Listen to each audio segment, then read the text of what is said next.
Hello, I'm Cheryl and welcome to my sewing room. I'm going to demonstrate how to use large botanical printed fabrics to create your own applique design, and I'm also going to show you how to create your own flowers and stems and leaves. So let's do a little quick review of lesson 1 really fast. Okay, I went over how to use fusible webbing and stabilizer options.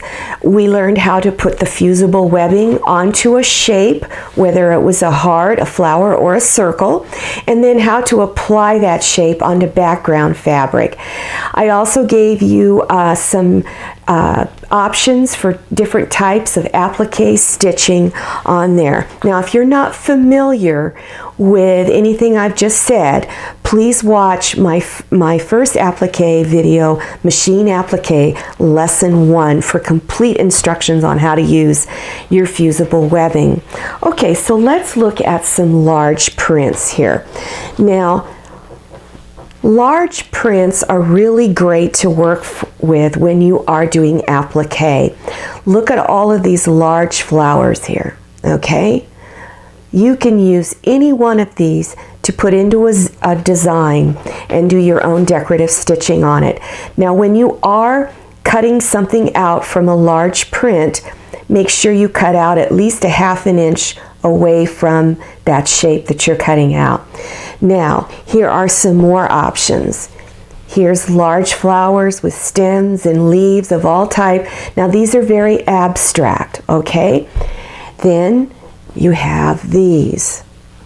Very pretty choices. Then here's a really large one, very whimsical looking, really cute. And then this is one of my favorites, also very whimsical, extremely colorful, and lots of different sizes on there. And then don't forget, there are fabrics out there with large leaves on it. So keep your eye open for that. You got 2 sizes of leaves, really large and really small. So let's look at what you can do with these large botanical prints. Now, here's one that I cut out. It's got the large pink flower and 2 green leaves already attached. So I cut this out, and remember to go out about a ½ inch away from the edge. Then put your fusible webbing on and then apply it to your background fabric. And this is what I did. Okay? This turned out really cute, really easy to do and very fast. Now, on the green leaf, I chose to use a medium satin stitch, okay? And then on the flower, I used a small satin stitch because there were so many tiny little curves and it was much easier to do. Then I did this little rippling effect of top stitching, reflecting the shape of the flower. This really turned out cute. It was really, really easy to do. Let's look at another one, okay? Now, these flowers are very abstract, but I really like them. They're very colorful. So I decided to cut this one out. Again, cut out way out from the flower. Then I cut out a leaf. Make sure you leave space around the leaf. Cut out the orange one, and then I cut out one of the green ones. And this is what I did with it. Okay? Now, I layered these leaves, so they're all on top of each other and connected. And so the green one is way in the background, then the orange one, and then the flower petals went on top. And then I used a really small satin stitch to go all over all 3 pieces using the same color as the fabric was. Okay, now, supposing you would rather create your own flowers, okay? You can't find large botanical prints. Well, here's a choice for templates that you can purchase. You can get these in fabric and craft stores. You can even go online and you can just enter in applique templates, and so it'll take you to websites to get these.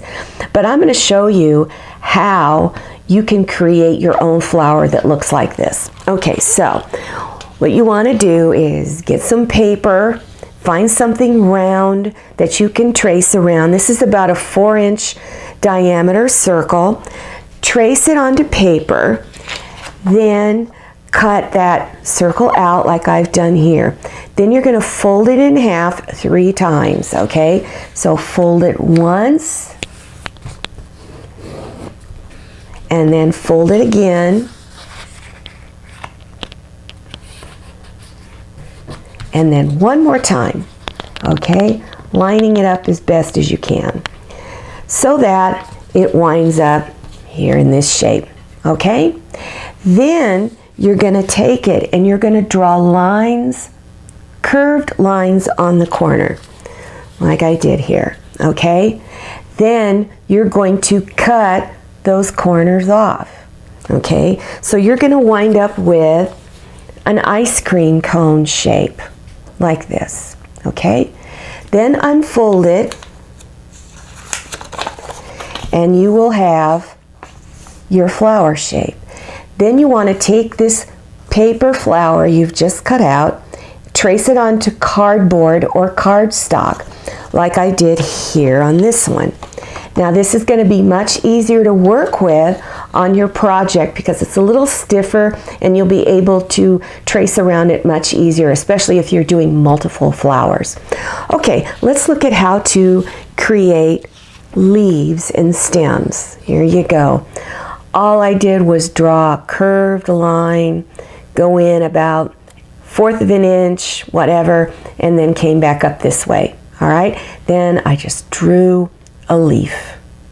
Now, then I traced it onto cardboard stock. Okay, now you can have more than one leaf if you want, so you can put another leaf on there. Now let's take that flower that we just created and just put it over the end of that, just there on the edge, okay? Center it a little bit more, and then as I'm looking at that flower, I feel like it's missing something, so draw one more smaller circle, and there you go. You have your own flower, creating it in any shape you want. You can make a straight stem, have just 1 leaf, 2 leaf, 3 leaves, and maybe even some leaves coming out from behind the flower. Okay, now let me show you what's coming up in the next video. I'm having a follow-up on this one, and I'm going to show you how to create this diamond-shaped block here, okay? And you're going to put a border around it like this, and we'll be doing different flowers, not necessarily like this one, but I'm going to go over how to layer them and how to use some decorative stitching to define your leaves and flowers even more. Okay, well, I hope that that was helpful to you. Now, to keep informed on all my future videos, click on subscribe. Look down there at the bottom of the YouTube screen and you'll see this word that says subscribe. When you click on that, YouTube will prompt you for your email address. Enter that information, and the next time I have a new video, YouTube sends you an email with a big button in the center. You click on that and it takes you directly to my latest video. I'm Cheryl. I'm really glad you came to my sewing room. See you next time, and happy sewing.